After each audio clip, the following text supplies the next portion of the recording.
tontonan-tontonan yang tidak pantas, mungkin film-film yang tidak layak. Itu bukan saja menjadikan Allah marah, tapi menjadikan hati kita rusak. Dengan tontonan yang kotor hati kita rusak, sehingga yang mempesonakan adalah tontonannya, bukan pasangannya. Assalamualaikum warahmatullahi wabarakatuh. Alhamdulillah alladzi akrama man syaa min ibadihi bi husni al-mutaba'ati li Rasulillah.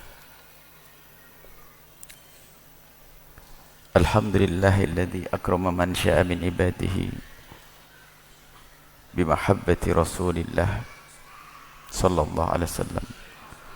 Fa salatullahi wa salamuhu ala rasulil karimil mab'uthi rahmatan lil alamin habibina sayyidina Muhammadin wa ala alihi al-mutahharin wa ashabihi at-tayyibin wat tabi'ina lahum bi ihsanin ila yaumiddin. Allahumma ya Rabbana inna nas'aluka mahabbata habibika sayyidina Muhammad wa habib ilayna ya Rabbana ma ahabbahu habibuka sayyiduna Muhammad. Allahumma ya Rabbana a'inna ala tibai sunnati habibika sayyidina Muhammad wa amitna ya Rabbana ala millatihi wa khsurna yawmal qiyamati ma'a zumratihi wa tahta liwa'ih urzuqna ya Rabbana at-taubata qabla al-maut wa syahadata indal maut wal jannata ba'dal maut. Amma ba'd. Yang sangat kami cintai para pecinta baginda Nabi Muhammad sallallahu alaihi wasallam, alhamdulillah malam ini kita diizinkan oleh Allah untuk memperbaharui ikatan kita dengan baginda. Hari ini kita diizinkan oleh Allah untuk berkumpul, dan di dalam perkumpulan itu kita ingin mengasah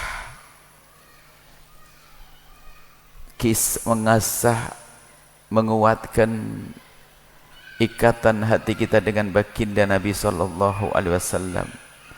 Kesempatan ini sudah merupakan sebuah keberuntungan. Di sana ada orang yang tidak pernah berpikir tentang cinta kepada Nabi Muhammad, tidak pernah berpikir tentang Nabi Muhammad, padahal mereka umat Nabi Muhammad. Maka siapapun yang masih dirindukan oleh Allah untuk mengingat Nabi, mengagungkan Nabi, memuliakan Nabi, maka sesungguhnya mereka adalah hamba-hamba yang beruntung. Dan juga dari semua yang hadir, para alim ulama, para guru-guru mulia, dan mobil khusus juga di sini ada Bapak Gubernur kita. Tadi saya minta kursi agar mendampingi saya duduk di kursi. Akan tapi beliau dengar-dengar dapat informasi enggak mau. Karena di samping kiri kanannya ada juga gubernur pendahulunya, dan masih ada orang tua di kiri kanannya yang ditampakkan rupanya akhlaknya dulu tidak mau duduk di kursi. Baik, insyaallah Allah membalas, Allah mengangkat derajatnya orang yang tawadhu dimanapun berada. Dan juga tidak mau tidur di teras tadi, Masya Allah. Dan memang topik maulid Nabi kita saat ini adalah ingin menjadikan semua pria tidak akan tidur di teras. Hari ini kelemahan kita adalah kelemahan rumah tangga. Kalau ingin mengadakan, kalau bicara maulid Nabi dari sisi mana yang akan kita baca? Maulid Nabi, kalau bicara tentang mengagungkan Nabi Muhammad, maulid Nabi kita ingin mengagungkan Nabi Muhammad. Nabi Muhammad sudah agung dan sangat agung. Bagaimana tidak agung? Yang mengagungkan adalah Zat yang Maha Agung. Dalam firman-Nya, wa rafa'na laka dzikrak, aku telah mengangkat penyebutan namamu wahai Muhammad. Allah yang mengangkat Nabi Muhammad. Kalau bicara tentang keagungan akhlak Nabi, oke, sudah beres keagungan akhlak Nabi. Suatu ketika ada orang datang kepada Imam Ali, yang mereka adalah para tabi'in, orang tabi'in yang tidak pernah bertemu Nabi, berkata, wahai Imam Ali, Tolong sebutkan kepadaku, ceritakan kepadaku, engkau orang yang paling dekat dengan Nabi, tahu akhlak Nabi. Sebutkan kepadaku tentang akhlak Nabi. Sebelum menjawab, Imam Ali bertanya kembali, wahai hamba Allah, jika engkau ingin aku bercerita tentang keagungan akhlak Nabi, tolong. Kamu tahu dunia? Tahu dunia, dunia seisinya. Ada lautan, ada gunung, ada. Tolong ceritakan kepadaku tentang dunia dalam waktu singkat ini. Orang tersebut berkata, bagaimana aku akan bercerita tentang dunia dalam waktu singkat, bermacam-macam dunia? Aku tidak akan mampu bercerita tentang dunia. Kemudian Imam Ali menjawab, engkau bercerita tentang dunia tidak bisa, sementara dunia disebutkan oleh Allah, wa mal hayatud dunya illa qalil. Dunia itu kecil, kau tidak bisa menyebutnya. Bagaimana engkau minta kepadaku untuk menceritakan akhlak Nabi yang Allah menyebutnya, wa innaka la'ala khuluqin adzim. Sungguh engkau berada dalam akhlak yang agung. Yang kecil kau tidak bisa bercerita, bagaimana aku bisa cerita yang agung? Kesimpulannya adalah, kata Imam, akhlak Nabi adalah, kalau engkau melihat dari bawah terlihat akhlak Nabi, sampai atas nggak tahu ujungnya di mana. Itulah akhlak Nabi Muhammad sallallahu alaihi wasallam, keagungan Nabi Muhammad sallallahu alaihi wasallam. Sudah selesai kisah agungan Nabi. Kelahiran Nabi juga sudah selesai. Lalu apa yang diperlukan hari ini? Yang kita perlukan namanya Maulid Nabi, kelahiran Nabi. Yang kita perlukan melahirkan kembali Nabi Muhammad, menghidupkan kembali Nabi Muhammad sallallahu alaihi wasallam di dalam kehidupan kita. Ada satu riwayat lain, makna merayakan Maulid Nabi itu menghidupkan kembali, melahirkan kembali Nabi Muhammad. Ada satu riwayat, bada'ad-dinu ghariban. Agama ini mula-mula tidak dikenal, gharib, aneh. Kalau orang memeluk agama Islam waktu itu dianggap aneh, dikucilkan, dimusuhi. Bada'ad-dinu ghariban, agama Islam mula-mula dianggap aneh. Nabi Muhammad dianggap aneh, gelarnya macam-macam, sesaat disebut dengan syair majnun, macam-macam gelar untuk Nabi Muhammad. Bada'ad-dinu ghariban, agama ini mulai dengan aneh, tidak banyak yang kenal. Yang memeluk agama Islam dianggap aneh. Wa sayaudu ghariban, suatu ketika nanti akan dianggap aneh. Siapapun yang berpegang dengan agama nanti akan dianggap sebagai orang yang aneh. Tuba lil ghuraba, beruntung orang-orang aneh. Orang aneh artinya apa? Di saat orang dengan satu budaya yang akan menjadikan rusak kehidupan mereka, mereka masih berpegang dengan ajaran Nabi Muhammad. Itulah al-ghuraba. Tuba lil ghuraba alladzina yuhyuna ma amatan nasu min sunnati. Al-ghuraba, orang-orang aneh itu adalah mereka yang menghidupkan sunnah Nabi di saat semua orang pada meninggalkannya. Sunnah Nabi dalam segala kehidupan. Sunnah Nabi mencakup segala kehidupan. Cuman di malam ini kita ingin menghadirkan sunnah Nabi, ingin melahirkan Nabi di mana? Di rumah kita, agar tidak tidur di teras. Ini penting, saya tanya. Isyarat dari beliau memang saya harus bicara tentang ini. Ini penting sekali. Dan kalau bisa ini jadi kurikulum penting sebelum seseorang masuki pernikahan. Kami gabungkan antara pentingnya mewujudkan rumah yang benar demi tumbuhnya anak dengan benar secara pikiran dan mental, untuk kita cetak menjadi generasi yang benar dan sehat. Kita lahirkan Nabi di rumah kita, di dalam kehidupan kita. Urusan kita dengan keluarga, jangan sampai kita umat Islam di rumah kita tidak ada Nabi Muhammadnya. Urusan suami istri tidak kenal dengan cara Nabi Muhammad sallallahu alaihi wasallam. Pastikan rumah kita rumah yang meneladani Rasulullah sallallahu alaihi wasallam, dan nanti akan hadir keindahan yang sesungguhnya. Keindahan yang sesungguhnya. Rumah tangga, keluarga, sederhananya begini. Ini maulid kita saat ini seperti itu, seperti ini, sehingga nanti di rumah kita selalu kita dengan Nabi Muhammad, dengan akhlak Nabi. Nabi itu indah. Kalau bicara tentang keindahan Nabi dulu deh. Nabi pernah menyebutkan dalam satu riwayat, khairukum li ahlihi wa ana khairukum li ahli.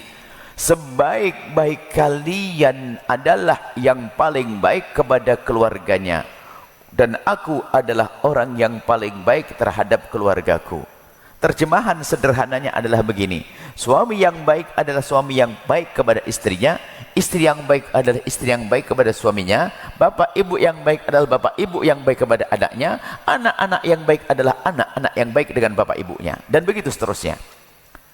Jadilah Anda baik di dalam rumah.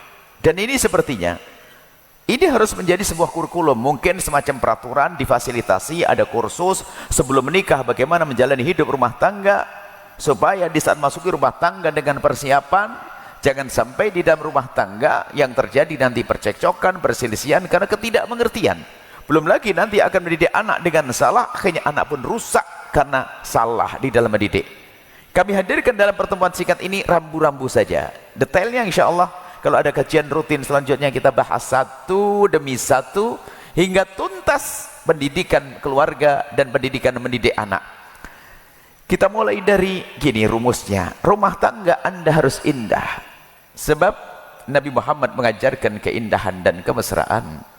Nabi itu dengan cucunya indah, dengan keluarganya indah, sampai digambarkan bahwa jika baginda Nabi itu berada di medan laga, begitu gagahnya beliau seperti tidak pernah kenal kemesraan. Tapi kalau sudah berada di rumah, begitu mesra dan indahnya seperti tidak pernah kenal peperangan. Hendaknya kita seperti Nabi. Ustadz itu hanya di mimbar saja. Kalau di rumah sudah nggak ada ustadznya. Gubernur hanya di kantor saja. Di rumah sudah nggak ada lagi. Kenapa? Di rumah yang indah. Nabi di rumah indah.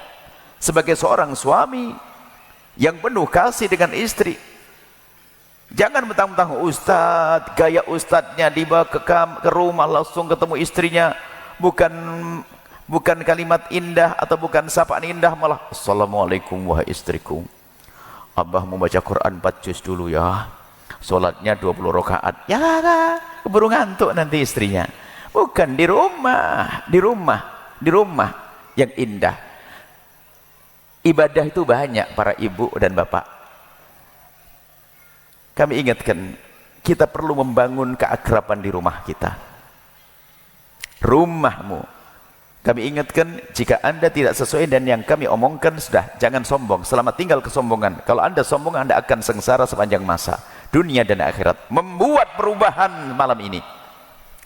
Jika Anda suami yang kurang baik kepada istri, harus buat perubahan. Jangan Anda nuruti setan, sebab muqaddimah neraka itu adalah sengsara di dunia. Harus berubah, harus berubah. Jika Anda istri yang bikin masalah di rumah tangga, malam ini kita akhiri. Selamat tinggal kesengsaraan di keluarga, karena kesengsaraan dalam rumah tangga muqaddimah sengsara nanti di akhirat. Kita harus coba apa yang seharusnya dilakukan kita untuk menghadirkan Nabi dalam kehidupan rumah tangga kita. Meneladani Nabi, Nabi indah. Nabi melarang kita merendahkan. Yang ada dalam suami istri itu saling menghargai, bukan sekedar suami istri dengan sesama, saling menghargai. Maka di dalam rumah tangga nanti ada beberapa poin ya, tentunya mungkin sederhana, beberapa poin biarpun tidak kami bahas dengan detail. Yang pertama, pastikan rumah tanggamu itu adalah rumah tangga yang semakin hari semakin dekat kepada Allah dan Rasulnya. Kami tidak akan bahas panjang lebar karena ini pribadi antara Anda dengan Allah. Paling tidak pastikan di rumah Anda ada membaca Al-Quran bersama istri, biarpun hanya 3 baris. Alif lam mim dzalikal kitabu la raiba fihi hudal lil muttaqin. Selesai hari ini. Besok minimal sebegitu. Dengan niat bismillah, habis setelah salat subuh atau menjelang tidur dengan pasangan membaca Al-Quran biarpun hanya beberapa ayat. Kemudian Anda pungkasi dengan baca sholawat, berdoa. Pastikan dengan cara yang indah. Niat untuk beribadah bersama pasangan. Sederhana. Untung-untung Anda sambung dengan tahajud. Oke, dengan Allah. Jadikan rumah Anda rumah yang indah, rumah yang menjadikan Anda semakin dekat kepada Allah.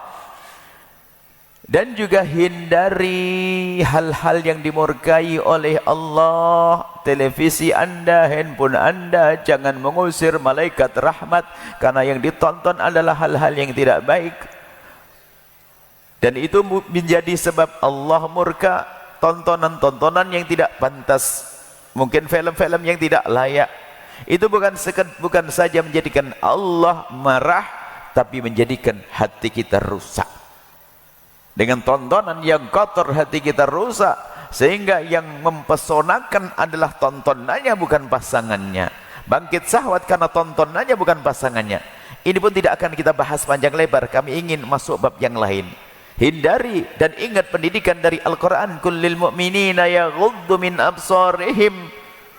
Katakan kepada kaum pria yang beriman itu, agar rumah tangganya semakin indah, jaga mata, jangan diobral mata melihat yang haram. Kalau sudah mata ini melihat yang haram, yang halal terasa tidak indah, dan itu awal kesengsaraan. Akan tapi jika mata kita jaga, kalau itu haram aku tidak boleh melihat, baik di alam nyata atau di alam maya, selagi itu tidak baik saya hindari, maka istri akan semakin indah, suami akan semakin indah. Wa kullil mu'minati yaghdudna min absarihin. Sama perempuan menjaga matanya.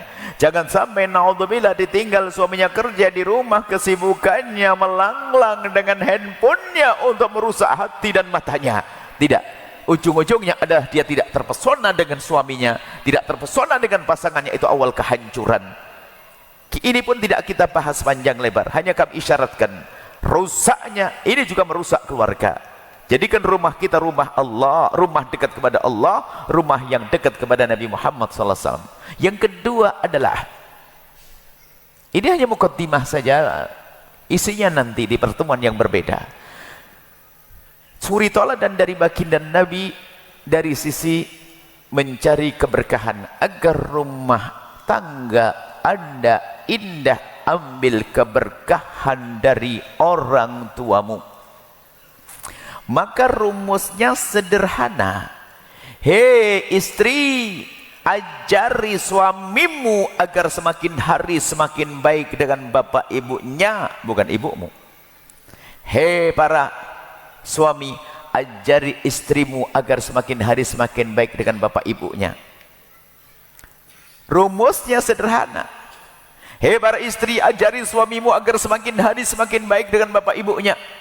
Karena wahai para istri, jika suamimu itu orang yang baik dengan bapak ibunya, dia mengabdi, dia berbakti, dia saleh, dia layak menitipkan benih di rahimmu.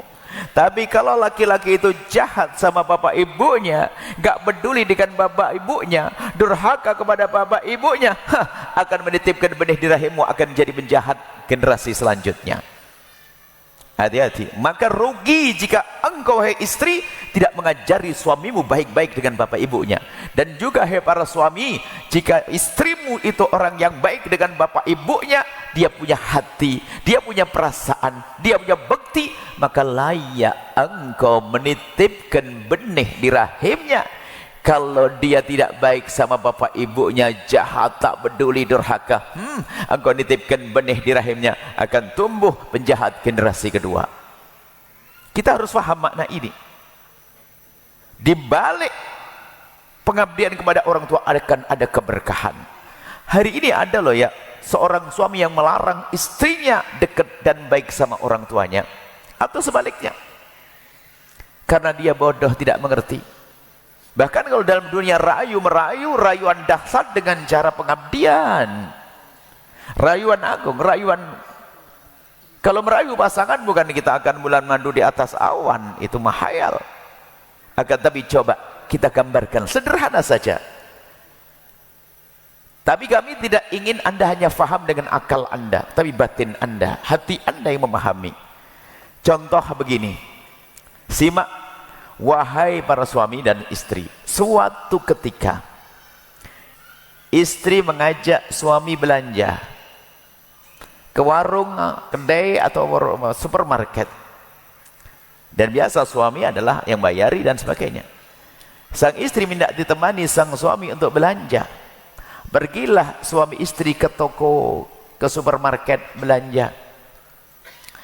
Sang istri mengambil satu kilo minyak goreng, 1 kilo, 1 jerigen. Suami berkata, tambah 1 lagi sayang. Sang istri mengambil beras, sang suami bilang, tambah 1 lagi sayang. Ngambil gula 1 bungkus, tambah 1 lagi. Selalu tambah 1 lagi, selalu tambah 1 lagi, tambah 1 lagi.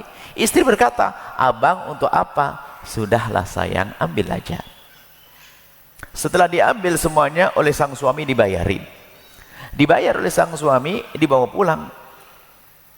Sampai di rumah, sang istri merapikan barang belanjaannya. Ada sisa karena rumahnya tidak terlalu gede, barangkali raknya juga pas. Lalu berkata, abang belinya double-double jadi gak cukup. Ini gimana bang, yang barang yang kita beli tadi? Kata suami, dibungkus sayang. Dibungkus? Iya ini, abang sudah beli kardus nih. Setelah dibungkus, terus mau diapain abang? Dikirim sayang. Dikirim kemana abang? Dikirim ke ibu. Ibu, kan ibu abang sudah nggak ada. Ibumu cantikku, sambil megang hidungnya. Oh, sang istri jatuh cinta yang kesekian kalinya. Kenapa? Suamiku mengingat ibuku, aku saja tidak berpikir tentang ibuku. Dahsyat. Begitu sebaliknya, seorang istri mungkin dikasih uang bulanan oleh suaminya dengan uang yang sangat pas-pasan, tapi sang istri dengan kecerdasannya menyisihkan rizki tersebut, dikumpulin setiap akhir bulan, membeli sesuatu, lalu minta tolong kepada suaminya, abang tolong hantar ini abang. Dihantar kemana adik? Dihantar ke ibu. Ibu siapa? Ibunya abang sayang. Oh, jatuh cinta. Jatuh cinta sang suami kepada istrinya karena apa? Istrinya peduli pada ibundanya, dan itu rayuan dahsyat dan agung. Bukan sampai di situ, keberkahan dibalik berbakti pada orang tua. Akan tapi ada suami, masya Allah, kalau melihat istrinya membantu ibunya sendiri yang ada marah. Ada istri marah kepada suaminya yang lagi bantu kepada ibunya.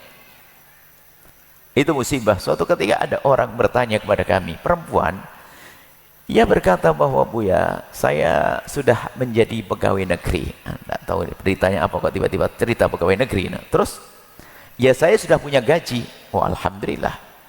Cuman gini Buya, gimana Buya? Saya punya ibu kerja di pasar, pas-pasan banget, fakir lah. Gimana Buya hukumnya? Kalau gaji saya, sebagian saya berikan kepada ibu saya, tanpa sepengetahuan suami saya. Kami bertanya, itu duit siapa Bu? Duit saya Bu ya.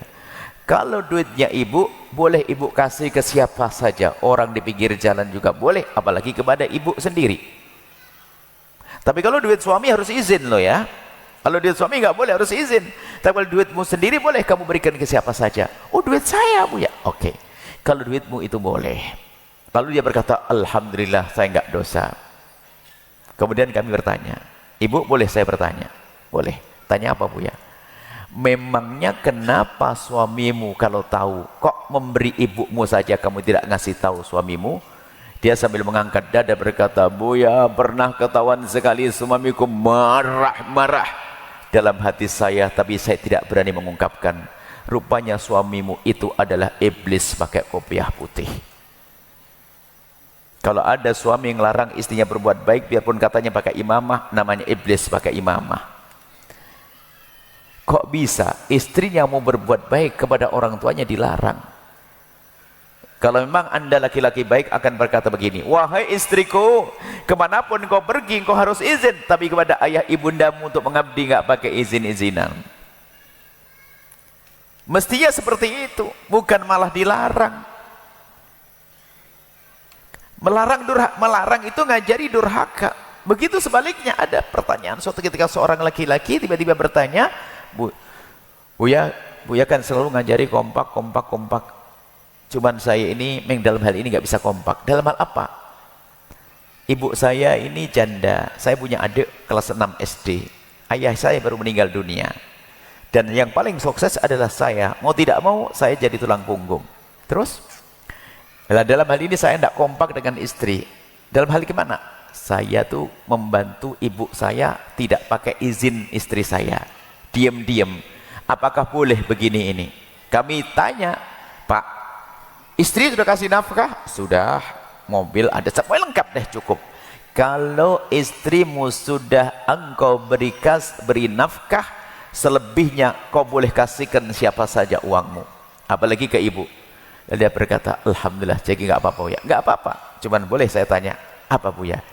Memangnya kenapa istrimu kalau tahu kamu membantu ibumu, pernah, ini kan kisah lama, pernah suatu ketika istri saya menemukan tanda transfer di saku saya waktu mau dicuci. Waduh, marahnya sebulan.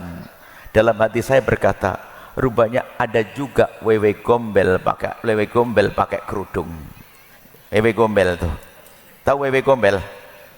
Kuntilanak, gendruwo, hantu, pakai kerudung. Kenapa begitu? Dia mengajari suaminya untuk durhaka. Tidak, rumah tanggamu ambil keberkahan dari orang tua. Keberkahan orang tua. Sebab pada zaman Nabi, pernikahan ini yang seharusnya menjadi berkah, kadang menjadi sengsara.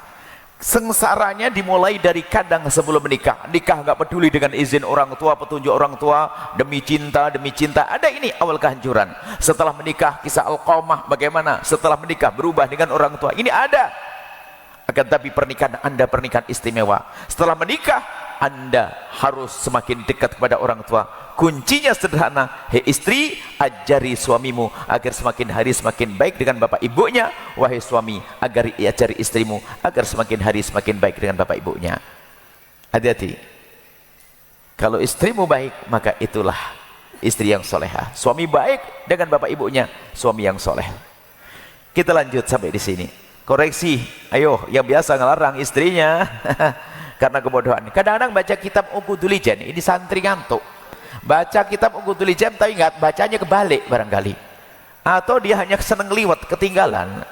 Kamu sudah diberikan kepadaku oleh bapakmu, jadi kamu tidak boleh urusan dengan bapakmu. Ah, ini gila dia. Kok ada semacam itu? Namanya orang salah faham, ya salah faham. Baik, kita lanjutkan. Yang kedua, ini selesai ngambil keberkahan dengan Allah dan kepada orang tua. Kemudian selanjutnya kalau punya guru, dekatkan pasanganmu dengan gurunya, karena ikatan murid dengan guru adalah menjadikan keberkahan dalam hidupnya. Kemudian kita lanjutkan. Itu kan teori keberkahan. Sekarang teori dohir secara pergaulan. Yang pertama, di dalam rumah tanggamu, hindari mencaci dan merendahkan pasangan. Jangan ada budaya merendahkan, baik secara langsung atau pakai sindiran. Kalau memang istrimu rendah, kurang baik, engkau adalah suaminya, harus menjadikan dia baik. Kalau suamimu kurang baik, bukan untuk direndahkan dan dicaci, akan tapi untuk diangkat. Ada kebiasaan mencaci dan merendahkan, itu na'udzubillah, menyakitkan. Mencaci, merendahkan, menyebut kekurangan, ini adalah budaya yang jelek. Maka sebetulnya begini ya, ini adalah pendidikan yang insya Allah nanti kita hadirkan juga di Pekanbaru, tidak tahu kapan waktunya, cuman waktunya harus panjang. Dalam rumah tangga itu kita bagi dua, menuju dan menjaga. Kalau menuju itu mencari pasangan. Kalau mencari pasangan itu tolong yang benar, matamu yang melek, jangan telanjur cinta. Akhirnya gula Jawa rasa coklat, sudah nggak benar masih saja dicintai. Ini kan kebodohan. Kalau dalam mencari pasangan melek benar, siapa dia, akhlaknya bagaimana, jangan hanya cinta. Kita ada istilah cinta, itu adalah masalah diklat cinta. Dan rupanya di saat kita buat diklat cinta, wah peminatnya luar biasa, karena orang rindu untuk bercinta yang benar. Baik, kita tidak akan bahas di sini. Nah, di sini ada di dalam rumah tangga, menuju rumah tangga. Kalau mencari pasangan, tolong yang benar, siapa dia, akhlaknya, perilakunya. Kemudian kalau sudah menjadi pasangan, beda dong. Jangan terlalu ketat-ketat menilainya. Memaafkan, tinggal dibangun bersama. Kalau bahasa guyonannya begini loh ya. Kalau kamu mencari pasangan, pandang calon pasanganmu dengan mata melek, bener. Tapi kalau sudah menjadi pasanganmu, pandang pasanganmu dengan mata remang-remang. Maksudnya kalau ada kesalahan mudah dimaafkan. Jangan dikit-dikit disebut. Kadang-kadang orang mulutnya tajam. Kalau enggak nyelekit ngomongnya bukan dia. Ada macam, kenapa kok kamu kurus? Kenapa kok gemuk? Kemana kamu hitam? Kenapa hidungmu begitu? Kenapa ini mulutnya kok mulut menyakitkan? Dengan pasangan, termasuk mohon maaf, gurauan pun harus ada batasannya. Gurauan ada batasannya. Kalau tidak mengarah kepada sesuatu yang terhormat, hindari. Mohon maaf ini. Kadang dianggap sepele. Mohon maaf, buang angin tidak pakai tata krama.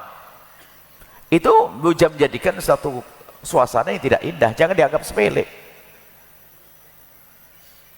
Kita saling menghargai pasangan. Jangan mencaci mengolok. Kalau mencaci biarpun kalimatnya indah tetap menyakitkan. Kadang mohon maaf komentar celekat-celekit. Kalau ngomong menyakitkan, kadang bahkan caci maki.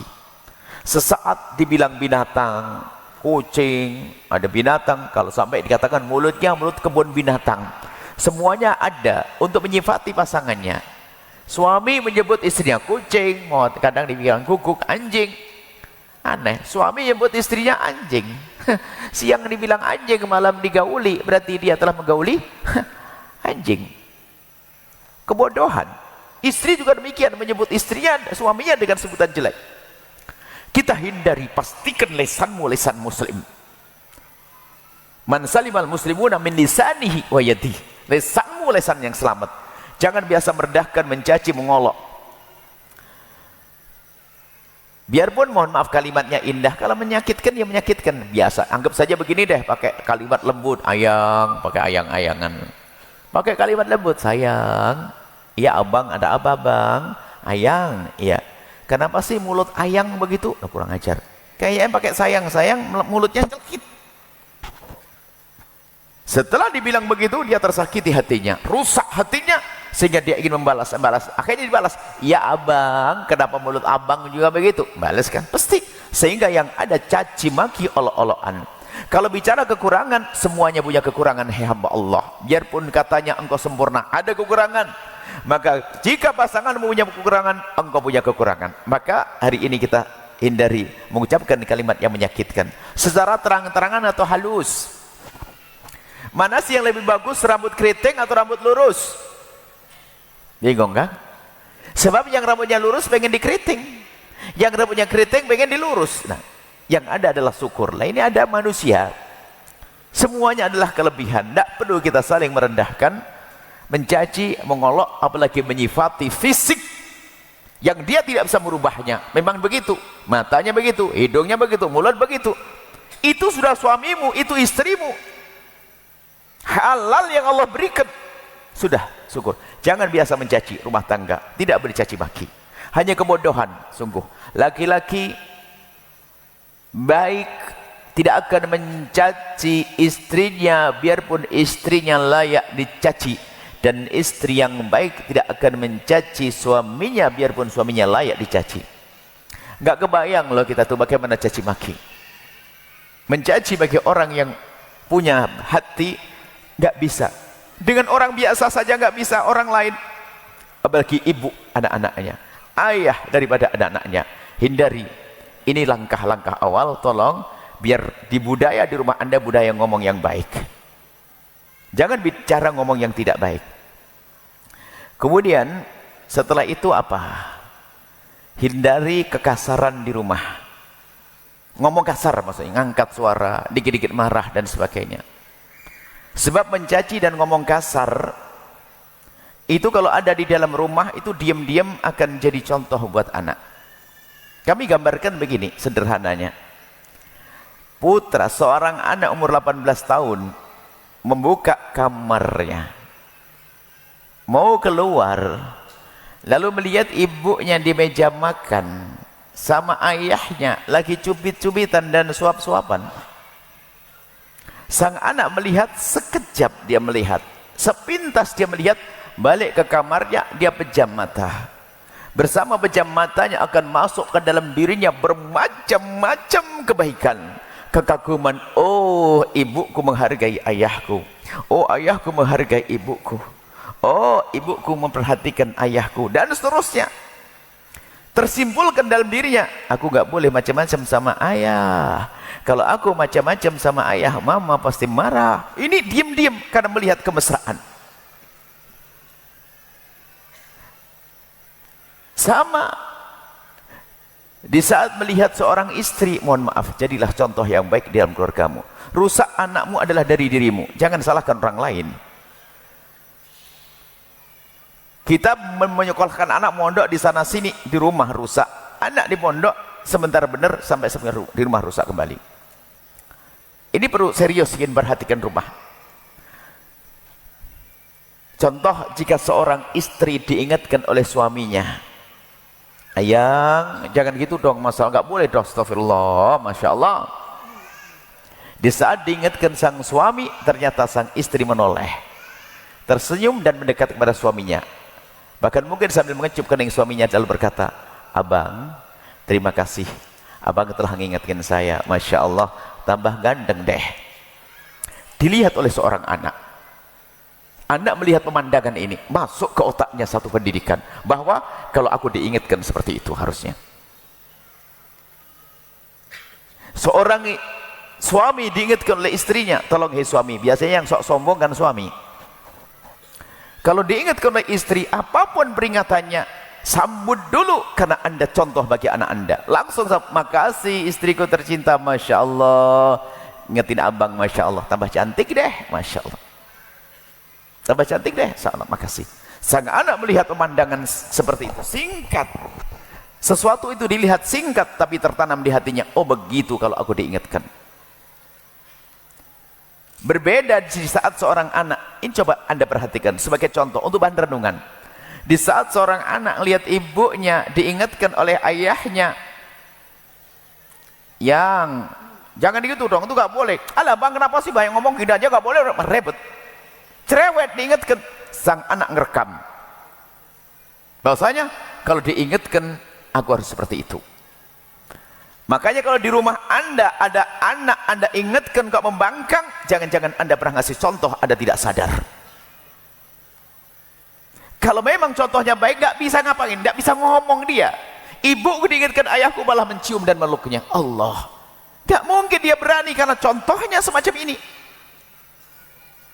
Maka berantem dalam rumah tangga merusak anak, ribut setiap hari, berantem dar.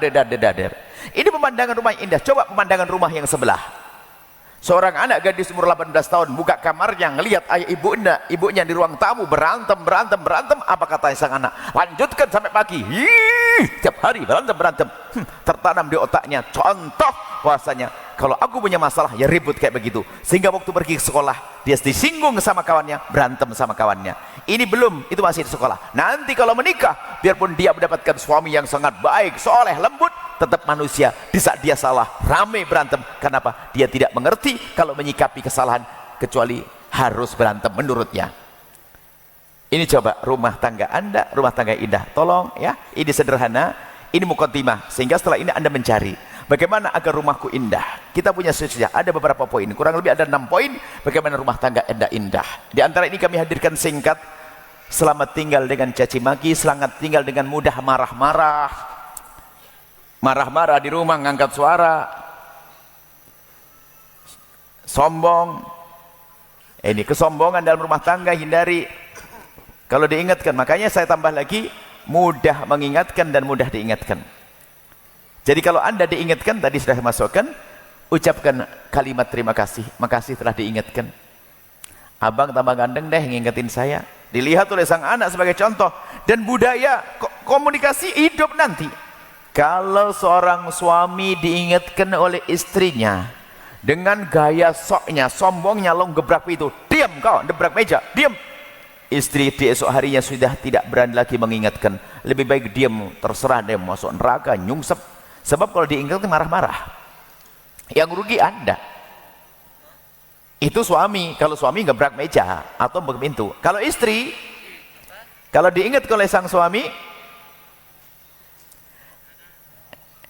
istri diingatkan sang suami, tidak tidak ngebrak meja. Akan tetapi kalau perempuan modelnya kalau diingatkan suami cemberut 3 hari, Masya Allah. Saya kira dia bukan perempuan cerdas. Sebab coba ibu perhatikan, perempuan kan umumnya senang dandan kan, pakai bedak setengah senti biar tampak cantik kan begitu. Sudah dandan cantik-cantik, tak taunya dirusak dengan cemberut. Suruh ngaca deh kalau gitu. Tidak tambah cantik loh cemberut itu, wahai ibu. Kadang ada perempuan kalau diingatkan, memang bentak nggak berani dia, tapi langsung mukanya berubah. Sehingga sang suami itu, mohon maaf para ibu, bagi seorang suami cemberutnya seorang istri itu lebih tajam daripada pisau. Paling nggak enak kalau ngeliat istri cemberut. Kenapa cemberut lagi? Marah 3 hari, nggak ngomong, ditanya nggak jawab, diam. Oh, itu menyiksa bagi suami. Apakah cinta dibangun dengan muka masam? Tidak, hanya perempuan bodoh yang punya tradisi muka masam. Sudah masam mukanya ditambah muka masam. Tidak ada baiknya ibu. Tolong fahami makna itu. Nah, ada yang sekarang pun nggak senyum Anda. Saya ngomong ini Anda senyum itu kita belajar senyum untuk suami nanti. Kita perlu budaya indah di rumah, budaya baik di rumah. Dan omongan ini, omongan kami ini tidak akan berguna bagi orang yang sombong. Sombong dalam rumah tangga gak berguna. Egois itu gak kelihatan kalau belajarnya pisah begini. Egois itu akan tampak kalau seandainya belajarnya bareng. Suami istri jajar bareng begini, jajar. Ini egoisnya baru kelihatan. Misalnya Buya lagi ngomong tentang perempuan yang baik adalah begini. Suaminya langsung nyolek, tuh denger tuh. Itu suami egois. Ngapain pakai colek-colek? Atau kita lagi cerita, suami yang baik adalah harus begini. Istrinya langsung, denger tuh. Nggak usah pakai begitu. Ilmu itu untuk aku, bukan untuk pasanganku. Aku yang perlu belajar. Aku ingin baik. Sebab kesombongan merusak rumah tangga. Orang sombong tidak akan indah rumah tangganya selamanya.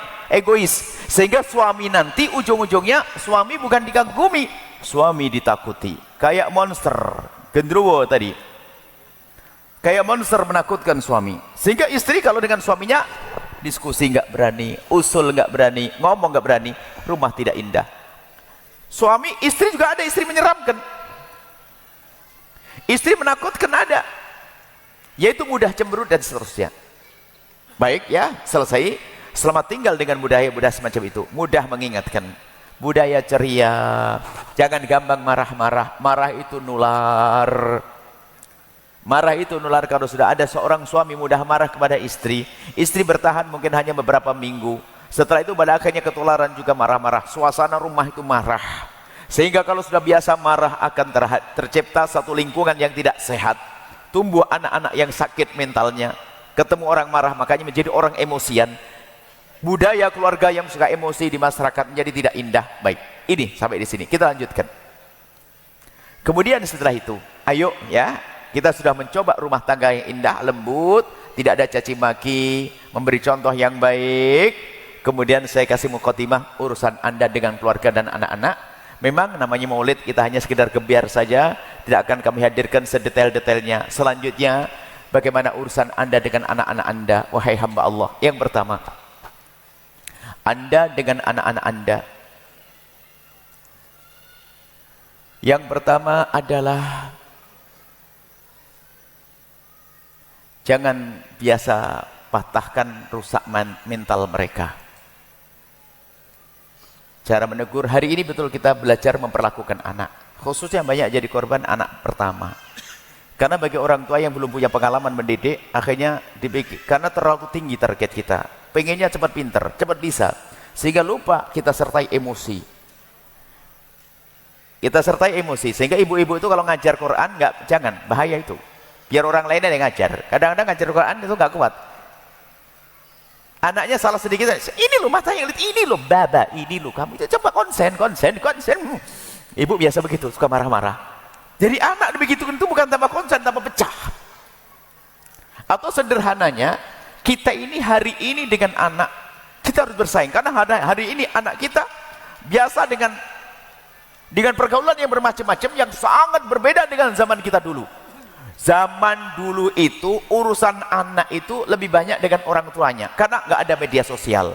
Di sekolah pulang rumah dengan orang tua, sekolah pulang rumah. Hari ini medsos, kenal macam-macam. Sangat beda memperlakukan anak. Jika Anda salah, maka salahlah anak nanti. Jadi dengan anak jangan hancurkan mentalnya dengan cara Anda memperlakukan mereka. Satu diantaranya membeda-bedakan anak. Membedakan anak itu kembali kepada menyakitkan tadi dengan cara tidak langsung. Jadi Anda tidak boleh bedakan anak, dan kita sebagai seorang anak tidak boleh merasa dibeda-bedakan. Ini babnya beda. Sebagai anak jangan mengatakan ayah tidak adil, itu jahat. Anak mengatakan bapaknya tidak adil, wah ini kurang ajar. Sebab seorang tua kadang membuatkan rumah anak pertama bukan berarti yang kedua tidak dibuatkan, memang belum waktunya. Hati-hati. Sebagai seorang anak ini rambu-rambu ya supaya tidak salah. Sebagai seorang anak jangan sekali-kali Anda menduga orang tua Anda tidak adil. Jangan sekali. Cuma ini kita membahas sebagai orang tua. Hei orang tua, biarpun itu anak yang paling Anda sayang, Anda tidak boleh membeda-bedakan cara berlakukan. Karena apa? Pembedaan Anda merusak mental dan hati mereka, sehingga diam-diam anak itu menjadi permusuhan. Ada sebagian orang itu kalau sudah sayang sama anaknya yang satu itu, segala-galanya. Si anak mama itu. Sehingga sampai abang-abangnya, kakak-kakaknya kalau menginginkan sesuatu, kalau ngomong ke ibunya langsung, dia sudah yakin nggak kita dikasih. Yuk makan di sana, nggak usah nanti aja, pasti itu. Mi makan di sana yuk, nggak usah nanti. Mi ke jalan sana, nggak usah, pasti itu jawabannya. Tapi kalau sudah melalui anak yang satunya ini, anak kesayangannya, pasti langsung dituruti. Sehingga abang-abang dan kakak-kakaknya tadi kalau menginginkan sesuatu tidak langsung ngomong ke ibunya, langsung bilang ke adiknya, adik, iya kak, bilang ke mama sana, ayo kita makan di luar yuk. Iya kak, mama makan di luar yuk, ayo siap. Lihat kata abang-abangnya gimana? Tuh. Kalau sudah adik ngomong langsung, ayo siap. Diam-diam tertanam kebencian. Biarpun sama-sama makan enak seolah-olah. Kalau sudah adik ngomong, pasti langsung. Tapi kalau kita ngomong, boro-boro, gara-gara membedakan anak rusak. Biarpun Anda sayang, memang urusan cinta tidak bisa dibeda-bedakan. Anda mungkin sayang pada anak bontot, anak perempuan, anak ini, tapi dalam memperlakukan, awas tolong, jangan Anda membeda-bedakan. Anda senyum kepada si A, si B dan sebagainya. Anda memberi juga demikian. Adil, hati-hati. Kemudian yang kedua, Anda jangan hancurkan mental anak-anak Anda dengan sikap Anda yang tidak pernah memotivasi dia. Jadi biasanya begini, kebiasaan orang tua mematahkan. Karena kebiasaan ngomong kasar kita. Misal, Anda minta tolong, ini biasa terjadi tidak disadari. Ini sebuah contoh, permasalahan lebih banyak dari ini. Misalnya begini, ayo tolong bantu Umi nyapu ya, nyapu kamar biar bersih, nyapu rumah. Ya Mi, langsung ada satu yang nyapu. Yang satu nyapu, Masya Allah, sudah selesai nyapunya. Setelah itu, sang ibu masuk. Rupanya ada bagian tertentu itu kelewatan. Yang kebetulan agak kotor banget sampai meleset. Apa kata sang ibu? Siapa yang nyapu tadi? Saya Mi. Kalau nyapu itu yang bersih, kalau nggak bersih mending nggak usah nyapu sekali.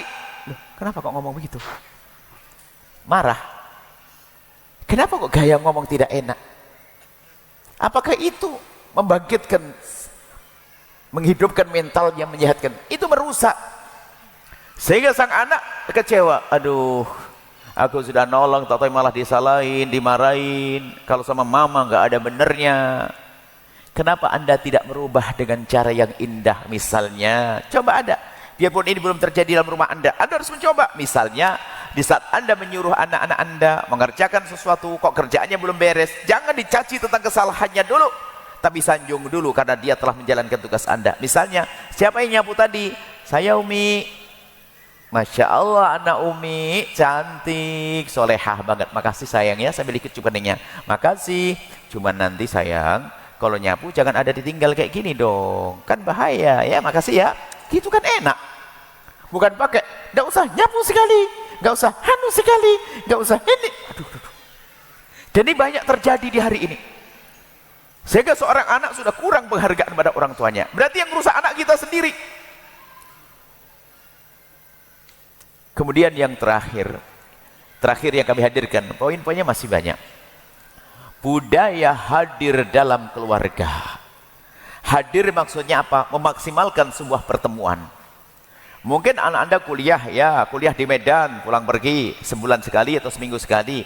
Di saat pulang itulah, atau waktu Anda telepon yang maksimal, jadwal telepon ketemu anak yang maksimal, diskusi yang maksimal.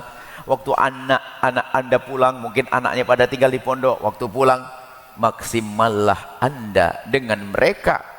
Termasuk di rumah itu, kalimat hadir itu apa? Budaya hadir dalam rumah tangga, menghargai. Hadir ini sebab begini, ada di rumah tangga itu lengkap, anaknya lengkap, bapak ibunya lengkap, tapi subhanallah tidak pernah ada terbangun komunikasi. Bisa jadi suaminya ngadep ke sana dengan handphonenya, ibu ke sana dengan handphonenya, anak langsung masuk kamar. Kelihatannya di rumah terus, akan tapi mereka sibuk dengan selain saudaranya, selain keluarganya. Itu problem besar hari ini. Sehingga kalau sudah tidak biasa hadir, akrab dalam rumah tangga, terputuslah komunikasi, sehingga nggak akan bicara tentang problem, kemudian solusinya apa, bicara masa depan, nggak ada. Sehingga anak-anak semakin tenggelam, lebih nyaman di alam maya. Hidup di alam nyata susah. Ngomong sama mama susah, sama ayah susah. Tapi kalau saya di medsos, saya melalui handphone, saya sebentar-sebentar dapat likes, dapat jempol, dapat senyum. Begitu mudahnya, capek hidup di alam nyata. Sehingga lihat, anak yang sudah tenggelam di alam-alam maya itu, lihat susah komunikasinya. Gak betah duduk sama orang tuanya. Ada paman yang datang salaman langsung pergi, tidak ada keindahan. Kenapa? Karena tidak biasa hadir dalam kebersamaan. Nah, kita perlu saat ini ibu bapak hadir itu maksudnya begini, Anda membiasakan ngobrol dengan anak-anak, maka kurangi sebab hilangnya komunikasi. Handphone misalnya, Anda sebagai orang tua harus malu ya kalau di rumah main handphone terus, karena diam-diam Anda telah merusak Anda tidak sadar itu. Anak manggil uminya, mama, apa sih? Kaget dia, rupanya tenggelam tadi ibunya dengan handphonenya. Apa sih? Mama masih sibuk ini, sibuk main handphone. Ayahnya juga demikian. Itu diam-diam merusak anak, sehingga anak pun akhirnya dia pengen seperti itu juga. Akhirnya budaya jelek muncul, yaitu ibunya dengan handphonenya, suaminya dengan handphonenya, anak di kamar dengan handphonenya, biarpun 24 jam ada di rumah, gak ada sepatah kata yang diucapkan, gak ada obrolan, gak ada keindahan. Nah sekarang kita perlu merubah, wahai ibu yang baik, bapak yang baik. Di rumah kita, ayo kita biasakan dengan komunikasi, duduk, biarpun anak Anda umur 2 tahun, Anda ajak ngobrol, biasakan ngobrol. Mungkin sekarang kita mulai di rumah, Anda harus punya adab. Handphone di rumah itu hendaknya ditaruh. Bukankah handphone untuk komunikasi di antara kita? Kalau sampai di rumah, mungkin mulai hari ini Anda sebagai orang tua memulai, jujur, al-wa'yu, kesadaran dulu dari orang tua, kemudian setelah itu memulai, letakkan di rumah. Kalau Anda ingin main handphone atau ada hajat telepon, Anda minta izin deh kepada suami, pada istri. Sekarang kadang bukan saja urusan dengan anak, suami istri, kadang-kadang suami itu mau nyapa istrinya tuh gak tega, gak enak karena istrinya asyik dengan handphonenya, atau sebaliknya. Mana keindahan bisa dibangun dengan itu semua? Kadang-kadang diranjang, sama-sama diranjang, punggungnya pun sandar-sandaran, handphone ya masing-masing. Allah, sampai kami sering sampaikan guyonan, kalau sudah engkau kumpul dengan pasanganmu, wahai bapak, wahai ibu, sudahlah kurangi ibadah. Al-Qur'annya di stop dulu karena ingin mesra dulu, sholatnya ntar dulu, termasuk nggak usah dengar videonya Buya Yahya, nggak usah, itu alasan itu. Alasan dengar video. Kalau dengar video bersama, kebersamaan itu mahal, membangun keakraban itu penting. Ibadah ntar dulu, ibadah dengan Allah mah gampang, di mana saja bisa. Akan tapi di saat ada pasangannya, kurangi ibadahmu untuk Anda maksimal dengan pasanganmu, dengan keluargamu. Ini penting, kebersamaan dalam keluarga. Jadi dimulai dari urusan handphone misalnya. Jangan Anda di depan anak dengan handphone. Ini hal yang merugikan anak kita. Kalau sudah tidak ada komunikasi, yang terjadi adalah salah paham, muka masam, jarang ngobrol, dipanggil nggak pernah. Duduk makan aja sambil megang sendok, sebelahnya handphone, bukan ngomong sama ayahnya. Itu pun orang tua nggak sadar kalau ini sudah rusak di rumah tangganya, nggak ada keindahan. Apa artinya? Ayah ibunya sudah tidak indah lagi bagi dia, karena sudah dimulai dari sang ayah tidak merasa indah dengan anak-anaknya. Ini harus disampaikan ilmu ini. Kenapa? Teledor. Anda harus memulai. Setelah Anda merasa bersalah, Anda harus minta maaf. Harus minta maaf kepada anak agung. Beberapa waktu yang lalu saya dengan anak kami lagi berangkat mau mondok.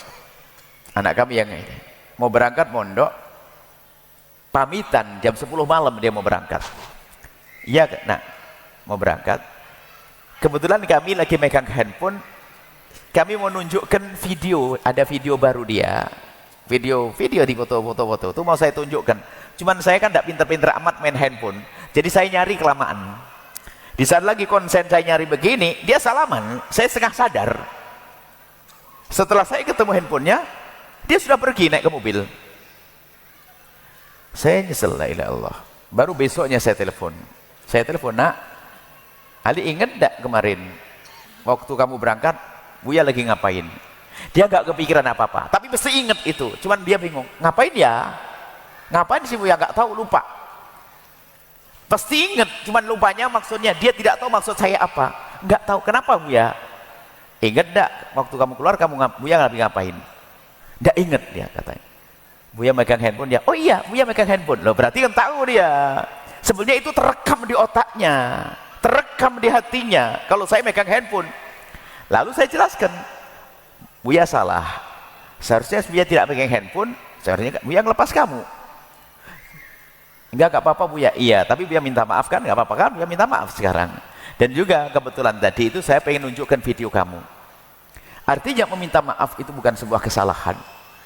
Kalau Anda tadi salah, tiba-tiba dengan handphonenya, bilang ke anak, maaf sayang, uminya tadi telepon sama abinya agak lama, ya nggak apa-apa. Biasakan budaya di rumah ini, indah budaya komunikasi. Biarpun anak Anda umur 2 tahun ajak ngomong, sayang, gimana, apa kabar, ini mama apa itu. Anda harus malu sebagai orang tua. Di saat di rumah, Anda tidak ngajak diskusi dengan mereka, tidak ngobrol dengan mereka. Apalagi anak diserang menjelang puber. Dia sudah mulai diskusi tentang cinta, tentang laki-laki, tentang lawan jenis.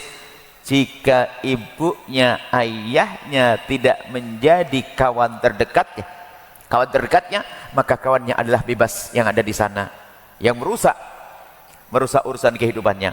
Nah inilah, jadi yang terakhir adalah hadir. Ayo kita biasakan di rumah kita dengan kebersamaan dengan orang, anak-anak kita, keluarga kita, termasuk yang ustadz.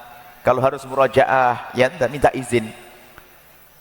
Kami masih ingat ibunda kami itu kalau kami lagi belajar, kami kan sempat di rumah itu mulai dari SD sampai SMP.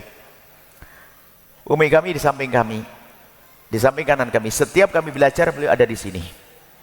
Sampai kami berkhayal kalau seandainya hari ini semua ibu bisa seperti itu, kan enak sekali. Dan kebiasaan beliau adalah sambil menyiapkan kami itu, kami suka goreng-gorengan, bakar-bakaran itu. Bukan gorengan bakar, kacang dibakar, beton isi nangka dibakar itu. Bakarnya dibakar, tungku nyala, bekas tungku itu ada kreweng dari tanah itu, taruh itu aja langsung matang sendiri. Di samping Buya beliau. Dan yang Buya rasakan adalah sesaat-sesaat tangannya itu merambat di leher saya. Sesaat-sesaat kerasa. Dan kemudian juga, ini penting sekali, Anda hadir. Kemudian tolong ibu, bapak, kalau bicara sama anak jangan pakai lesan saja. Membangun keakraban itu penting. Anda perlu dengan kulit Anda. Apa sih salahnya kalau Anda berbicara dengan mendekat? Mohon maaf, ini yang sangat saya cintai nih Pak Gubernur. Misalnya anak, kalau ngomong kenapa? Sayang, ayo ngaji ya. Ayo ini, dengan sentuhan. Sentuhan dengan kalimat indah. Bahkan mungkin dengan bisikan. Ayo. Jangan, ayo ngaji sana biar pinter ya, ngaji. Ibunya makin heboh, ngaji ya biar pinter, biar gak bodoh kayak umiknya. Ya memang bodoh umiknya. Coba Anda amalkan ini, ringan. Kemudian jika Anda masuk ke kamar anak Anda, kalau belum tidur, Anda sapa, Anda kecup keningnya. Kalau dia sudah tidur sekalipun, Masya Allah, Anda sentuh kakinya. Anda kecup keningnya, Anda pegang pipinya. Biarpun dia tidur, rohnya kerasa.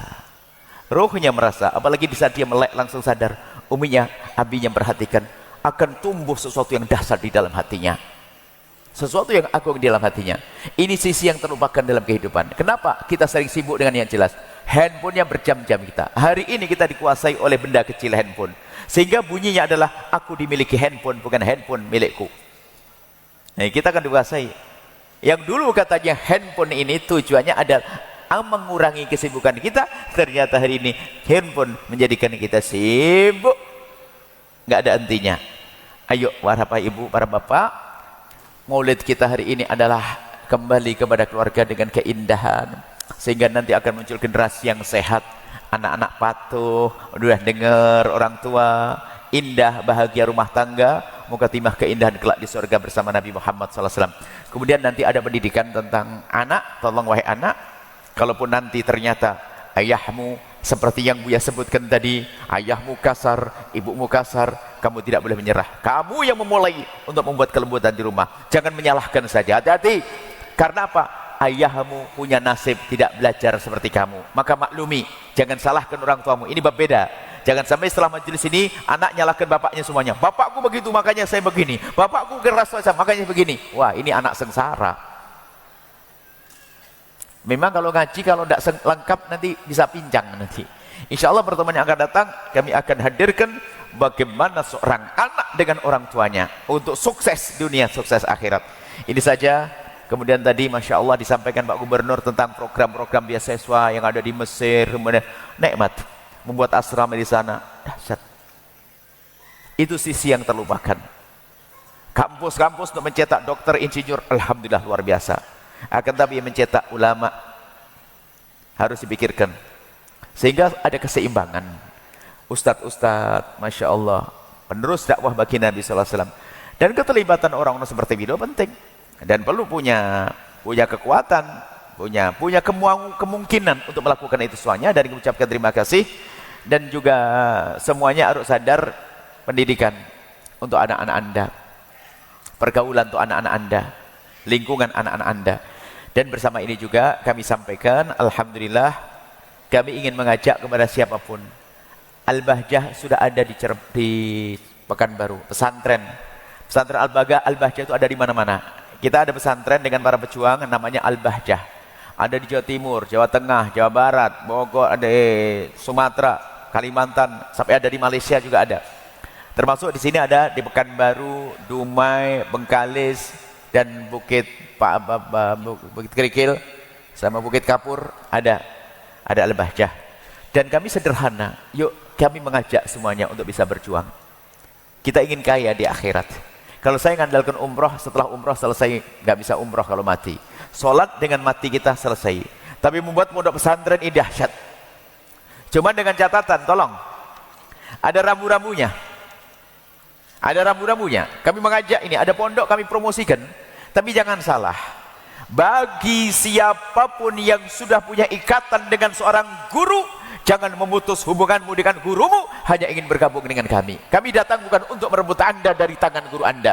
Justru yang kami rindukan Anda semakin kuat dengan guru Anda. Kenalkan saya dengan guru Anda. Ini program lain ini. Kalau dengan kami sifatnya bonus, misalnya Anda biasa bantu guru Anda setiap bulan 5 juta, lalu ketemu kami lalu berkata, Buya saya bagi 2 deh, 2,5 untuk guru saya, 2,5 untuk Buya. Tidak, 5 juta tetap untuk gurumu. Untuk Buya kapan? Nanti. Jangan ganggu urusan dengan gurumu. Ini harus dipahami. Kenapa? Kalau Anda berguru dengan hawa nafsu, dengan saya pun tidak akan bisa baik. Tidak boleh dengan hawa nafsu. Perhatikan guru-guru. Kemudian ada Pak Gubernur juga ini, Masya Allah. Termasuk yang kami serukan hari ini adalah memperhatikan madrasah TPQ di kampung-kampung, Masya Allah. Sampai kita punya program, kita mulai dari apa? Memperhatikan toilet. Sehingga kita ada program, kalau orang bisa mengajukan kepada Al-Bahjah ini, ada Tobitosi, toilet bersih dan toilet syar'i. Jadi kalau ada madrasah diniyah misalnya di kampung mana, ngajukan ada tempatnya, saya ingin dibuatkan toilet. Kenapakah kami bicara toilet? Karena toilet itu yang penting hari ini. Kalau tidak ada kuncinya, nggak rapat, aurat terbuka, intip-intipan segala macam. Kalau belajar bisa saja barangkali kalau kebanyakan santri gelar karpet sudah oke, gelar terpal. Tapi mulai dari toilet. Cuman yang kami rindu Anda bukan ngurusi toilet. Pokoknya ayo Anda bangkit. Maulid Nabi kita adalah di samping tadi keluarga, perhatian dengan madrasah diniyah yang di kampung-kampung yang diurus oleh kiai-kiai, ustadz-ustadz, wali-wali tersembunyi. Enggak disanjung-sanjung, dicari di YouTube, enggak ada itu ustadz. Enggak pernah viral. Tapi Masya Allah setiap hari ngurusi santri. Ikhlas mereka. Ayo kami rindu, tolong tengok. Sisihkan rezeki Anda untuk ngurusi mereka. Ini penting sekali. Mohon maaf kalau kita tanya ini, segini banyak orangnya. Sepertinya Pak Gubernur, 80% belajar sholatnya dari mana? Dari kampus, Fakultas Ekonomi, Kedokteran? Nggak ada. Belajarnya di madrasah di kampung-kampung. Itu kenapa dilupakan? Ayo kita semuanya gerak. Sehingga anak-anak kita mungkin tidak sempat mondok di pondok pesantren, tapi belajar agamanya benar di madrasah diniyah di kampungnya. Masya Allah, ini saja. Ayo semangat. Termasuk diantaranya, kita ada pondok pesantren yang ada di Pekanbaru, Al-Baca Pekanbaru di Jalan Tengku Maharatu, Kelurahan Maharani, Kecamatan Rumbai Barat, Pekanbaru. Sudah ada pendaftaran. Ini ada penerimaan santri baru, pendaftaran dimulai dari 7 Safar sampai 15 Muharram, 1 Agustus sampai 30 Juni 2006. Adminnya 0813 722 83311. Kemudian penerima santri baru pondok pesantren Al-Bahjah An-Nahl Al-Ma'un Al-Nahl Al-Bahjah di Dumai, Al-Bahjah Al-Ma'unah, Al-Bahjah Al-Ma'unah An-Nahl, Al-Bahjah Al-Ma'unah di Dumai, di Jalan Gatot Subroto di kota Dumai. Pendaftarannya sama, 7 Safar atau 1 Agustus sampai 15 Muharram 30 Juni. Bismillah. Yang di Pekanbaru putra, yang di Dumai putri. Kemudian juga tahfidz kita buka juga di sini di Muara Basung, Bengkalis. Kita tahfidz Quran, tahfidz kelas tamatan SD saja. Insya Allah pendaftarannya 7 Safar sama 1 Agustus sampai 30 Juni. Adminnya 085295359319. Kemudian kami juga rindu kalau ada para asatid, ada pondoknya diumumkan nggak apa-apa. Karena hari ini kami menyerukan zamannya pondok pesantren, pondok pesantren, pondok pesantren. Rindukan anak-anak ke pondok. Kalau sudah anak di pondok, akhlaknya aman, lingkungannya aman, dan setiap hari menghadirkan pahala untuk orang tuanya. Jadi yang punya kiai, para tuan guru yang ada pondok pesantrennya, bisa diumumkan, disebutkan. Masya Allah banyak, insya Allah harus begitu. Intinya kita harus peduli kepada pendidikan agama untuk anak-anak kita yang tadi disinggung oleh Pak Gubernur, Masya Allah, sampai pendidikan luar negerinya. Dan kita juga ada pendidikan sekolah tinggi yang ada di Cirebon sana, juga banyak kita memberikan bantuan beasiswa bagi yang berbakat dan seterusnya. Ini saja, mari kita tutup dengan doa. Masya Allah, kalau rumah tangga indah, enak ya. Ya tadi Pak Gubernur berpantun, akhirnya saya ingin berpantun. Di pojok sana ada menjual buah, di sampingnya ada menjual beras lagi. Kalau sudah rumah tangga indah, nggak ada lagi yang tidur di teras. Insya Allah indah semuanya. Pasti nih Bu Gubernur itu orang yang paling bahagia punya suami begini nih. Nah, hidup begitu. Saya membayangkan, saya senang. Saya kalau ada suasana indah begitu, saya itu paling sedih kalau ada orang datang bawa problem rumah tangga. Dulu pernah saya buka konsultasi setiap hari Senin pagi sampai sore. Yang datang orang punya problem terus, masalah. Akhirnya saya berubah, cepat tua ini. Tutup saja ini. Tapi saya dengar orang kayak gitu tadi, kayak Pak Gubernur, langsung hitam rambut saya ini. Rumah tangga itu indah, dilihat orang tua indah, dilihat orang indah, harus begitu. Ngapain hidup terus susah? Berjuang nanti. Pondok pesantren lanjutkan, kita banyak program. Cuman pondok Al-Bahjah sedikit beda. Tapi beda ini bukan berarti menjadi yang terbaik, enggak. Kita sama-sama. Kalau pesantren Al-Bahjah adalah yang ada di Pekanbaru ini khususnya, siapapun boleh berjuang di dalamnya, tapi tidak ada bantuan dari pemerintah. Anak kita tidak menerima dana bos. Kalau ada pejabat yang ikut dari koceknya, bukan dari dana pemerintah. Biar apa? Langsung dorong ke surga langsung. Begitu. Jadi kita nggak ada dana bos diambil, dana pemerintah tidak ada. Tapi kami rindu yang ada di koceknya. Koceknya mantan, bukan mantan gubernur, karena mantan itu bukan bekas. Jadi tadi sopan santunnya gubernur gini, gubernur itu adalah yang pertama, kemudian penerus, jangan bilang pengganti, gitu loh bahasa sopannya. Penerus, dari yang pertama diteruskan. Ayo bangun pondok, bangun pesantren, kita siap. Kita kemarin di Siak juga diskusi semacam ini. Kita pengen kaya di akhirat, rumah tangga bahagia. Yang jomblo, selamat tinggal jomblo gitu. Menikah. Kita ingin nanti ada diklat cinta untuk anak muda, untuk si jomblo-jomblo. Gimana cari pasangan yang gampang, yang mudah dan indah. Mari kita tutup dengan doa bismillahirrahmanirrahim. Alhamdulillahirabbil alamin. Allahumma shalli ala habibina sayyidina Muhammad wa ali sayyidina Muhammad. Allahumma ya Allah ya Rahman ya Rahim. Pandang kami dengan kasih sayang dan cinta darimu ya Allah.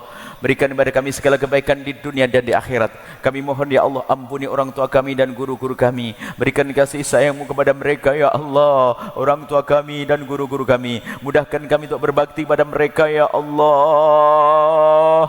Mudahkan kami berbakti pada orang tua kami dan guru-guru kami ya Allah. Jauhkan kami dari prasangka buruk kepada mereka. Jauhkan kami dari durhaka kepada mereka ya Allah. Ampuni kami ya Allah. Kami ya Allah yang kadang sering menyakiti orang tua kami ya Allah. Dan kami mohon jaga anak-anak kami, jadikan mereka anak-anak ahli surga ya Allah.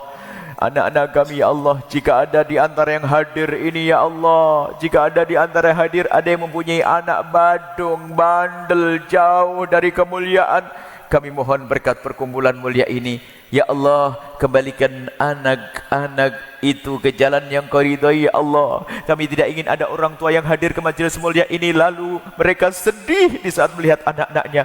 Tidak ya Allah, kembalikan anak itu ke jalan yang Kau ridhai sehingga menjadi anak-anak mulia yang Kau muliakan ya Allah. Dan kami mohon ya Allah, yang belum Kau karuniai anak, berikan kepada mereka ya Allah anak yang soleh-solehah, yang dibanggakan oleh kekasih-Mu Nabi Muhammad. Yang belum menikah ya Allah, mudahkan untuk mendapatkan pasangan orang-orang mulia yang Kau muliakan, yang menjadi sebab mereka mulia di dunia dan di akhirat. Dan kami mohon ya Allah, wujudkan keindahan dalam rumah tangga kami ya Allah.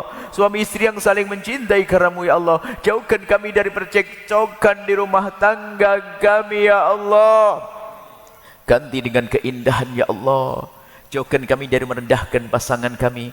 Jauhkan kami dari mencaci pasangan kami. Jauhkan kami dari menyakiti pasangan kami. Jauhkan kami dari buat zalim pada pasangan kami ya Allah. Dan kami mohon ya Allah, tambahkan kecintaan kami kepada pasangan kami. Jangan Kau kurangi sedikit pun ya Allah. Kami takut dengan berkurangnya cinta itu lalu berkurang pengabdian kami ya Allah. Jaga mata kami dari melihat yang haram. Cukupkan mata kami dengan yang halal yang Kau berikan kepada kami ya Allah. Jauhkan mata kami dari melihat yang haram dan haram yang pernah dilihat mata kami. Ampuni ya Allah, jangan jadikan sebab itu hati kami rusak ya Allah. Ampuni kekotoran mata kami, ampuni kekotoran mata kami, kekotoran lisan kami, kekotoran syahwat kami ya Allah, ampuni. Dan kami mohon ya Allah, siapapun yang dalam rumah tangganya penuh dengan percekcokan dan perselisihan ya Allah, mereka telah datang ke tempat mulia ini, mereka rindu kebahagiaan, mereka rindu kemuliaan. Kami mohon lembutkan hati mereka sehingga setelah ini yang ada adalah keindahan dan keindahan ya Allah, kebahagiaan dan kebahagiaan ya Allah.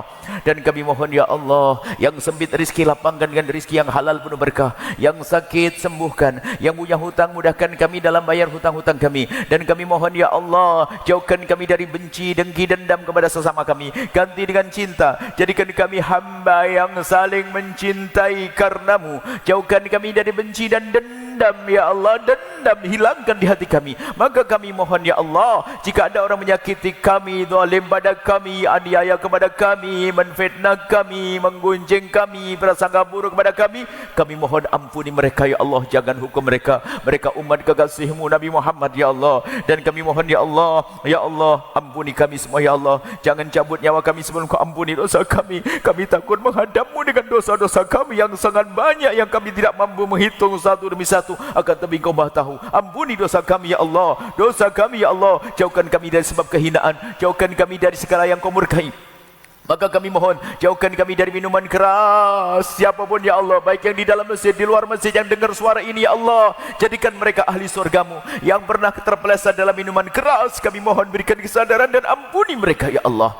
Jauhkan kami dari judi ya Allah, judi yang menjadi sebab kehancuran rumah tangga seperti yang Kau sebutkan dalam firman-Mu ya Allah. Perjudian menjadi sebab permusuhan dalam rumah tangga, perjudian menjadi sebab murka-Mu di akhirat. Maka kami mohon, jauhkan kami dari judi, baik judi di alam nyata atau di alam maya. Hari ini banyak judi, kemudahan judi menjadikan banyak hamba-Mu terjerumus judi online. Ya Allah, jika ada di antara kami ada yang pernah terpeleset dalam judi itu, angkat, ampuni mereka ya Allah. Ada ya Allah hari ini ya Allah, ada hamba-Mu yang berjudi ya Allah, bahkan mungkin berjudi online di atas sajadahnya setelah tahajudan ya Allah, karena dia terpelosok, karena dia tertipu ya Allah. Kami mohon jauhkan kami dari judi itu ya Allah, dan kami mohon ya Allah, jauhkan kami dari makan riba, jauhkan kami dari riba, ganti dengan yang halal. Kami mohon jauhkan kami dari sebab kehinaan, jauhkan kami dari zina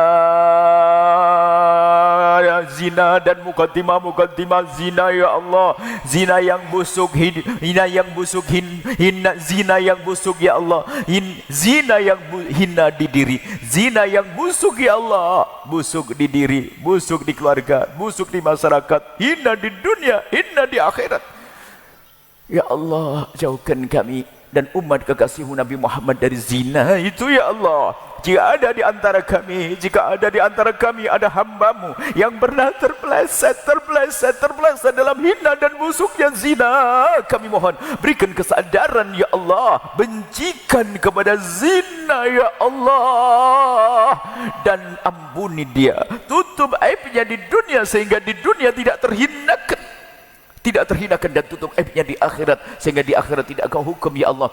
Dan kami mohon bencikan pada zina dan buka pintu halal untuknya, dan kami mohon jauhkan kami dari menggunjing berzina ya Allah. Makmurkan masjid ini Allah dengan ahli surga-Mu ya Allah, yang mewakafkan tanahnya, yang membangun di atasnya, dan yang memakmurkannya. Kami mohon ya Allah, kirimkan ke tempat ini ahli surga-Mu yang bisa berjuang bersama kami, dan jadikan kami bersama mereka. Jangan tinggalkan kami ya Allah. Yang sempit rizki, lapangkan rizki yang halal penuh berkah. Yang sakit sembuhkan. Yang punya hutang, mudahkan kami dalam bayar hutang kami. Dan kami mohon ya Allah, jangan Kau jadikan ini pertemuan terakhir kami di dunia ya Allah. Kami masih ingin bertemu di dunia dengan kebaikan hingga di surga bersama kekasih-Mu Nabi Muhammad. Kami mohon ya Allah, jadikan kami juru damai di negeri ini, jauhkan kami dari menfitnah dan difitnah. Kami mohon berikan pertolongan kepada saudara-saudara kami ada di Palestina ya Allah, dan siapapun yang menolong saudara kami yang di Palestina, jika yang menolong itu ahli iman, ahli la ilaha illallah, berikan pengampunan, angkat derajat mereka. Dan jika yang menolong saudara kami di Palestina adalah orang yang belum beriman, kami mohon ya Allah, berikan petunjuk kepada mereka. Kami tidak rela jika ada orang menolong Palestina lalu mereka tidak beriman ya Allah, berikan petunjuk kepada mereka semua. Dan kami mohon ya Allah, panjangkan umur kami dalam ketaatan serta sehat walafiat, berikan kepada kami semua husnul khatimah, mati dalam keadaan iman. Dan kami mohon ya Allah, jadikanlah ucapan kami di akhir hayat kami kelak, saat Kau hendak mencabut nyawa kami ingin saat itu ya Allah, hati dan lidah kami mampu mengucapkan kalimat agung dan mulia, la ilaha illallah sayyidina Muhammad Rasulullah, la ilaha illallah sayyidina Muhammad Rasulullah, la ilaha illallah sayyidina Muhammad Rasulullah sallallahu alaihi wasallam. Rabbana atina fid dunya hasanah wa fil akhirati hasanah wa qina adzabannar. Wa sallallahu ala sayyidina Muhammadin wa ala alihi wasallam. Walhamdulillahirabbil alamin. Al-Fatihah.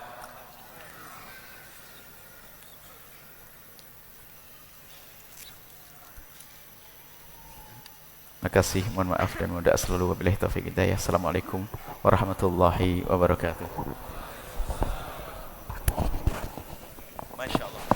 Waalaikumsalam warahmatullahi wabarakatuh. Syukran kasiran, terima kasih banyak kita ucapkan kepada Buya Yahya dari kota Cirebon, Provinsi Jawa Barat, yang telah mengisi Maulid Baginda Rasulullah Muhammad SAW tingkat Provinsi Riau. Kita doakan bersama semoga Provinsi Riau menjadi negeri yang baldatun tayyibun wa rabbun ghafur. Amin amin ya rabbal alamin. Kemudian kami ucapkan ribuan terima kasih kepada segenap panitia yang telah bertugas lumus, dan kami ucapkan ribuan terima kasih kepada Bank Riau Kepri Syariah yang telah memberikan donaturnya kepada acara Maulid Nabi. Kemudian kami ucapkan ribuan terima kasih kepada PT Riau Petroleum yang telah memberikan donasinya, dan juga kepada terkhusus kepada pemerintah Provinsi Riau yang telah bahu-membahu menyukseskan acara pada malam yang berbahagia ini. Terima kasih sekali lagi kami ucapkan kepada seluruh panitia, seluruh jamaah yang telah hadir di Masjid Raya An-Nur Provinsi Riau. Sebelum kita tutup, ada informasi dari Al-Bahjah Center bagi pemenang ataupun yang mendapatkan buku dari Al-Bahjah Mari kita tutup dengan doa penutup majelis. Subhanakallah wa bihamdika asyhadu an la ilaha illa anta astaghfiruka wa atubu ilaik. Hadanallahu wa iyyakum ajma'in wallahu muwaffiq ila aqwamit thoriq. Wassalamualaikum warahmatullahi wabarakatuh.